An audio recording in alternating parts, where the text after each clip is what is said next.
नमस्कार, hot topic में आपका स्वागत है। मैं हूं अखिलेश शर्मा। विदेश मंत्री एस जयशंकर ने कनाडा के साथ चल रहे विवाद पर अपनी चुप्पी तोड़ते हुए कनाडा के प्रधानमंत्री जस्टिन ट्रूडो को खरी खोटी सुनाई है। जस्टिन ट्रूडो ने खालिस्तानी आतंकवादी हरदीप सिंह निज्जर की हत्या में भारत की भूमिका का आरोप लगाया। जयशंकर ने साफ किया है कि भारत की ये नीति नहीं है। उन्होंने कहा कि अगर कनाडा के पास इस बारे में सटीक और प्रासंगिक जानकारी हो तो वो भारत से साझा कर सकता है। उन्होंने कहा कि भारत ने कनाडा को आपराधिक संगठनों के बारे में कई बार जानकारियां साझा की, लेकिन राजनीतिक कारणों से ट्रूडो सरकार ने आतंकियों के खिलाफ कार्रवाई नहीं की।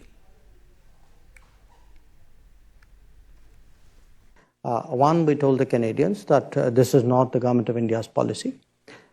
Two, we told the Canadians saying that, look, if you have something specific, if you have something relevant, let us know. We are open to looking at it. So, but to understand the context of it, in a way, because the picture is not complete without the context in a way. विदेश मंत्री जयशंकर ने यह भी कहा कि Canada में पिछले कुछ वर्षों में संगठित अपराधों में बढ़ोतरी हुई है। भारत ने इन अपराधों के बारे में कनाडा को जानकारी भी सौंपी है। कनाडा में कई आतंकियों की पहचान भी की गई, लेकिन राजनीतिक कारणों से जस्टिन ट्रूडो की सरकार ने कोई कार्रवाई नहीं की। You also have to appreciate, Ken, that in the last few years, Canada actually has seen a lot of organized crime, relating to, the secessionist forces, organized crime, violence, extremism. They're all very, very deeply mixed up. So, in fact, we have been, talking about specifics and information. We have actually been badgering the Canadians. We have given them a lot of information about organized crime leadership, which operates out of Canada. There are a large number of extradition requests. There are terrorist leaders who have been identified. So do understand that there is an environment out there. So that is important in a way to factor in. If you have to understand what is going on out there, and our concern is that it's really been very permissive because of political reasons. आपको बता दें कि कल संयुक्त राष्ट्र महासभा में भी जयशंकर ने कहा था कि अपनी राजनीतिक सहूलियत के हिसाब से आतंकवाद पर कार्रवाई तय नहीं होनी चाहिए। Nor must we countenance that political convenience determines responses to terrorism, extremism, and violence. Similarly, respect for territorial integrity and non-interference in internal affairs cannot be exercises in cherry picking. When reality departs from the rhetoric, we must have the courage to call it out. और G20 summit से पहले NDTV के editor in chief Sanjay पोगलिया से खास बातचीत में विदेश मंत्री जयशंकर ने कहा था कि स्टैंड लेना बहुत जरूरी है, वरना दुनिया आप पर चढ़ जाएगी। Once you explain to people that, this is our interest, this is our position, हम ये करेंगे। देखिए, today we are still we are a nation of 1.4 billion people. We are fifth largest economy. You take a stand, you say it confidently, people accept it. But if you don't take a stand and you are hesitant about pushing your own views, अब दुनिया चढ़ जाती है आपके sir. और वहीं 21 सितंबर को media से बात करते हुए विदेश मंत्रालय के प्रवक्ता ने इस बात की जानकारी दी थी कि कैसे भारत ने अहम खुफिया जानकारियां कनाडा के साथ साझा भी की, लेकिन उस पर कनाडा ने कोई कार्रवाई नहीं की। उन्होंने कहा था कि भारत ने कनाडा को भारत विरोधी आतंकवादियों, चरमपंथियों और बदमाशों के बारे में जानकारी दी थी। इन सभी को कनाडा में पनाह मिली हुई है। कनाडा ने किसी डॉजियर पर कोई कार्रवाई नहीं की। इन लोगों के मामले में भारत ने या तो प्रत्यर्पण की मांग की या फिर किसी अन्य प्रकार की मदद की मांग की है। 20 से 25 इस तरह के लोग हैं जिनके बारे में ये मांग उठाई गई। हाल ही में ही नहीं बल्कि कई वर्षों से भारत ये गुजारिश कर रहा है। तो ये मुद्दा काफ़ी बड़ा हो रहा है और जिस तरह से विदेश मंत्री जयशंकर ने खरी खोटी सुनाई है उससे बिल्कुल साफ है कि भारत इस मामले को काफ़ी गंभीरता से ले रहा है। हमारी सहयोगी कादम्बिनी शर्मा हमारे साथ जुड़ गई हैं।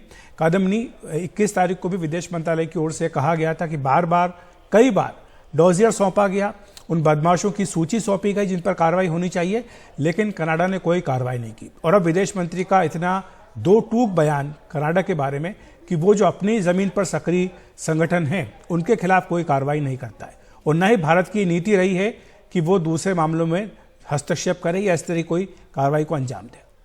बिल्कुल, असल में अखिलेश कोई रास्ता यहाँ पर जस्टिन ट्रूडो ने छोड़ा नहीं। जब कूटनीतिक स्तर पर बात होती है तो ये चीज़ें पब्लिक डोमेन में नहीं आती हैं और उस पर आपस में बातचीत होती है, एक या तो सहमति या डिसएग्रीमेंट जो भी होता है, जो कार्रवाई होती है। अब जैसे कि आपने बताया कि विदेश मंत्रालय के प्रवक्ता जो हैं उन्होंने जब 21 तारीख को यानी 19 को जस्टिस ट्रूडो ने जो आरोप लगाया भारत पर, उसके बाद उन्होंने जो बोला, उन्होंने साफ तौर पर कहा कि ऐसा नहीं है कि अभी हाल फिलहाल के दिनों में कोई डॉसियर दिया गया हो, बल्कि ये सालों से हो रहा है। एक एक जानकारी दी गई है, आइडेंटिफाई किया गया है इन लोगों को, चाहे वो टेररिस्ट हो, चाहे अलगाववादी हो, या फिर जो गैंगस्टर हो। ऑर्गेनाइज्ड क्राइम का नेक्सस है वहाँ पर चरमपंथियों के साथ, और ये सारी चीज़ें जो है एक आइडेंटिफिकेशन के साथ बार बार दी गई हैं, रेगुलर इंटरवल्स पर दी गई हैं, पर कार्रवाई नहीं हुई। लेकिन जब किसी देश का प्रधानमंत्री उठकर अपनी संसद में, उसकी गंभीरता को हम सब समझते हैं, संसद में उठकर किसी और देश पर इस तरह का आरोप लगाता है तो उसका रंग बिल्कुल बदल जाता है। इसीलिए बिल्कुल साफ तौर पर भारत यहाँ बार बार कह रहा है, और अब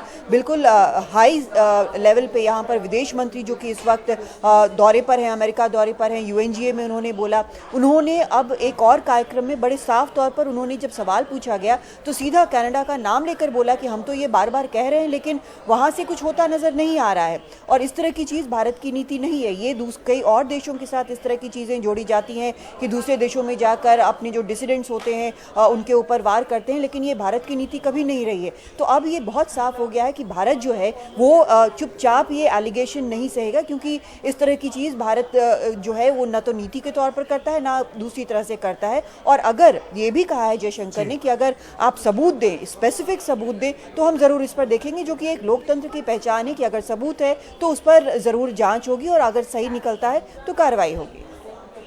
कादम्बरी, दूसरा प्रश्न ये कि जिस तरह से कल उन्होंने संयुक्त राष्ट्र महासभा में आतंकवाद को लेकर की टिप्पणी की, और हमने देखा था कि G20 समिट के बाद जो साझा बयान आया भी था उसमें भी आतंकवाद का जिक्र किया गया था, और जस्टिन ट्रूडो भी उसमें दस्तखत करने वालों में से एक थे। तो एक तरह से कल का जो बयान है विदेश मंत्री जयशंकर का संयुक्त राष्ट्र महासभा में, ये भी आतंकवाद के मुद्दे पर कनाडा के जो दोहरे मापदंड हैं उनको एक तरह से उजागर करता है। बिल्कुल अखिलेश, क्योंकि हम शुरू से देखते आ रहे हैं, काफ़ी वर्षों से ये हो रहा है। गुड टेररिस्ट, बैड टेररिस्ट की बात हमने सुनी है, एक देश ने वो भी बात की थी। तो अगर आपके देश में अगर कुछ हो रहा है तो आप उसको टेररिज्म मानते हैं, लेकिन अगर आपके देश के बाहर हो रहा है तो वो कुछ और नहीं हो जाता है। यही चीज़ जो है वो सामने लाकर यूएनजीए में रख दी है कि अब ये नहीं चलेगा। अगर आप एक रूल को मानते हैं, आपने रूल बनाया है, तो वो रूल जो है वो सबके लिए बराबर होना चाहिए, तभी उसकी धाक होगी, तभी उसका असर होगा। ये होता नजर नहीं आ रहा है। और ये जो दूसरे कंट्रीज पर एजेंडा लादने की बात है, उन्होंने साफ तौर पर इसको भी कहा। एक एक चीज़ जो उन्होंने, एक एक पॉइंट जो उन्होंने वहाँ पर बोला है, बड़ा साफ कर दिया है कि ऐसा नहीं है कि आज की तारीख में अब कोई भी देश जो है चुपचाप इस तरह के एलिगेशन सुन लेगा या चुपचाप जो भी एजेंडा उसके लिए तय किया जाएगा वो मान लेगा। ये बदली हुई दुनिया है। We are at the cutting edge of this world. तो वो चीज़ एक जयशंकर ने साफ कर दिया कि भारत आज उस स्थिति में है जहाँ पर वो ये तय कर सकता है कि क्या करना है आगे, क्या नहीं करना, और इस तरह के आरोप झेलने को तो कतई तैयार नहीं है। बिल्कुल, बहुत बहुत शुक्रिया आपका कादम्बरी इस तमाम जानकारी के लिए।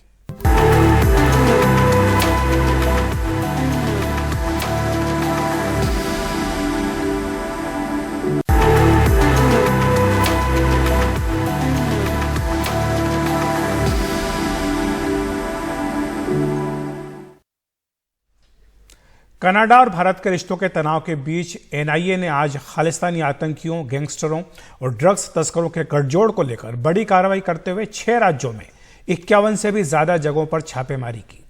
एनआईए ने कुछ लोगों को गिरफ्तार भी किया है और बड़ी मात्रा में हथियार, गोला बारूद बरामद किया।